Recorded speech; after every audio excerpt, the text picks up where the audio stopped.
नमस्कार दोस्तों, स्वागत है आपका हमारे चैनल में। आज आपके समझ धनतेरस पर क्यों जलाया जाता है यमराज के लिए दीप, जाने इसकी दिलचस्प कहानी। धनतेरस पर्व की इस पौराणिक कथा से जानिए इस त्योहार का महत्व, जाने इस दिन क्यों जलाया जाता है यम के नाम का दीप। 5 दिनों तक चलने वाला दीपावली पर्व की शुरुआत धनतेरस से हो जाती है। धनतेरस का त्यौहार हिंदू पंचांग के अनुसार कार्तिक माह की त्रयोदशी तिथि को मनाया जाता है। दीपावली की तरह ही धनतेरस का भी विशेष महत्व होता है।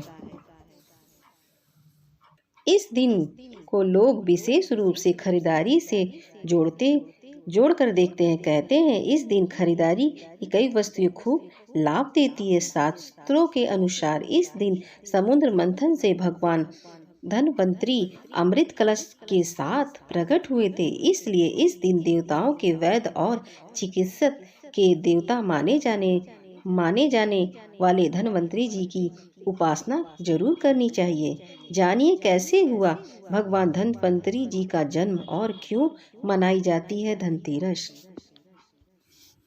धनतेरस पर देवताओं के वैद्य धनवंतरी की पूजा का महत्व। कार्तिक कृष्ण पक्ष की त्रयोदशी तिथि के दिन भगवान धनवंतरी का जन्म हुआ। मान्यता के अनुसार धनवंतरी जी जब प्रकट हुए थे तो उनके हाथ में अमृत से भरा कलश था। भगवान धनवंतरी चूंकि कलश लेकर प्रकट हुए थे, इस खास दिन पर बर्तन खरीदने की परंपरा। धनतेरस के दिन से माँ लक्ष्मी कुबेर देवता के साथ दीप जलाकर भगवान धनवंतरी की पूजा करनी चाहिए और इनसे अच्छे स्वास्थ्य की कामना करनी चाहिए। धनतेरस की पौराणिक कथा। पौराणिक काल में एक राजा हेम था। उन्हें पुत्र रत्न की प्राप्ति हुई, लेकिन उसे पता चलता है कि उसका बालक विवाह होने के ठीक 4 दिन बाद ही मृत्यु को प्राप्त हो जाएगा। राजा ने ये जानकर राजकुमार योग में ऐसी जगह पर भेज दिया जहाँ किसी स्त्री की परछाई उस पर ना पड़ सके। दैव योग से एक दिन की कोई राजकुमारी गुजरी। राजकुमार और राजकुमारी एक दूसरे को देखकर मोहित हो गए और उन्हें विवाह कर लिया। विवाह के 4 दिन बाद ही यमदूत राजकुमार के प्राण लेने आ पहुँचे। जब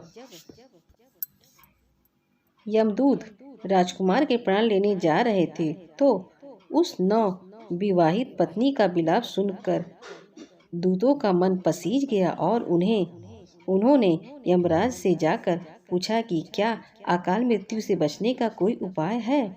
दूत के इस प्रकार का अनुरोध करने से यम देवता बोले, अकाल मृत्यु तो कर्म की गति है, लेकिन इससे मुक्ति पाने का आसान तरीका तुम्हें बताता हूँ। कार्तिक कृष्ण पक्ष की रात को जो प्राणी मेरे नाम से पूजन करके दीप माला दक्षिण दिशा की ओर भेंट करता है, उसे अकाल मृत्यु का भय नहीं रहता है।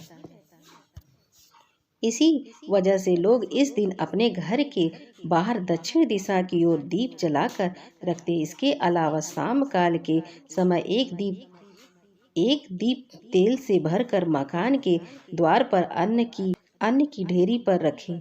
यह दीप रात जलाकर रखें। मान्यता है ऐसा करने से वर्ष भर शुभ ही शुभ होता है। अगर मेरी वीडियो आपको अच्छी लगी तो हमारे चैनल को सब्सक्राइब करें।